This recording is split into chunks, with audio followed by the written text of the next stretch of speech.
નમસ્કાર, એશિયાના સૌથી જૂના અખબાર મુંબઈ સમાચારના ડિજિટલ પ્લેટફોર્મ પર આપનું સ્વાગત છે અને હું છું જીગર પંડ્યા. નજર કરીશું મહત્વના સમાચારો.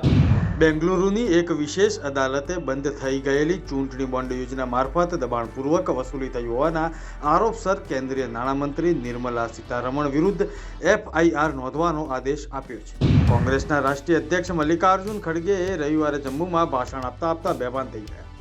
જમ્મુ કાશ્મીરમાં વિધાનસભા ચૂંટણી માટે પ્રચાર દરમિયાન કોંગ્રેસ અધ્યક્ષ મલ્લિકાર્જુન ખડગેની ચાલુ ભાષણમાં તબિયત લથડતા આસપાસના નેતાઓએ તેમને ટેકો આપીને બેસાડ્યા. તેમણે કહ્યું કે હું 83 વર્ષનો છું અને હજુ મરવાનો નથી અને જ્યાં સુધી હું મોદીને સત્તા પરથી નહીં હટાવું ત્યાં સુધી નહીં મરું. નેપાળમાં ભારે વરસાદને કારણે પૂર અને ભૂસ્ખલનથી ઘણા વિસ્તારોમાં મોટા પાયે તબાહી મચાવી છે. માહિતી પ્રમાણે આ પૂર અને ભૂસ્ખલનમાં અત્યાર સુધીમાં અનેક લોકોના મોત થઈ ચૂક્યા તો કેટલાક લોકો ગુમ થયાના સમાચાર છે. પૂર્વ અને મધ્ય નેપાળના મોટા ભાગના શુક્રવારે વિસ્તારો જ જળમગ્ન થયાના અહેવાલ મળી રહ્યા હતા.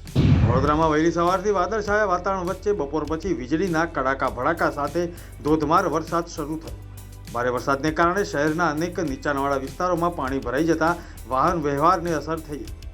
વાઘોડિયા રોડ વિસ્તાર જળબંબાકાર જેવી સ્થિતિ જોવા મળી છે.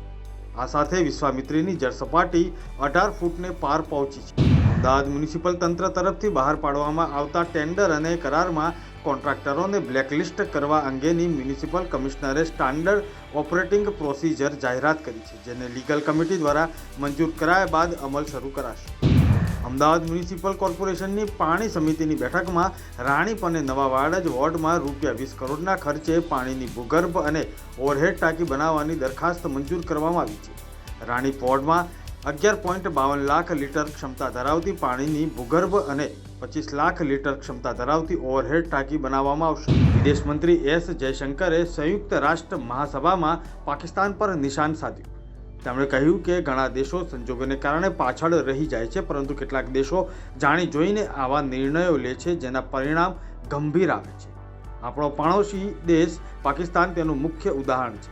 આજે આપણે જોઈએ છીએ કે પાકિસ્તાન જે બુરાઈઓ બીજાઓ પર થોપવાનો પ્રયત્ન કરે છે તે આજે પાકિસ્તાનને ગળી જવા તૈયાર છે. તે દુષ્કૃત્યો તેના જ સમાજને નુકસાન પહોંચાડે છે. તે વિશ્વને દોષી ઠેરવી શકતો નથી.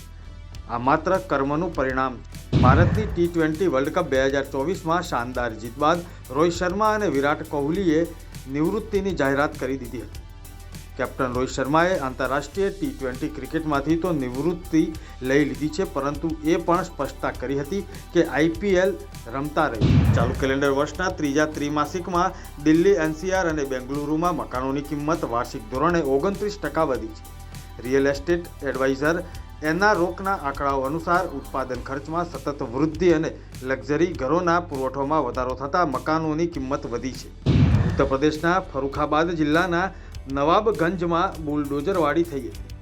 ઉખરા ગામમાં 18 પરિવારોના મકાનો પર બુલડોઝર ફેરવી દેવામાં આવ્યું છે. આ તમામ 18 પરિવારો યાદવ જાતિના છે.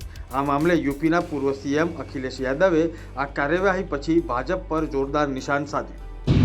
આ હતા અત્યાર સુધીના મહત્વના સમાચાર. વધુ સમાચારની અપડેટ માટે જોતા રહો મુંબઈ સમાચારનું ડિજિટલ પ્લેટફોર્મ. નમસ્કાર.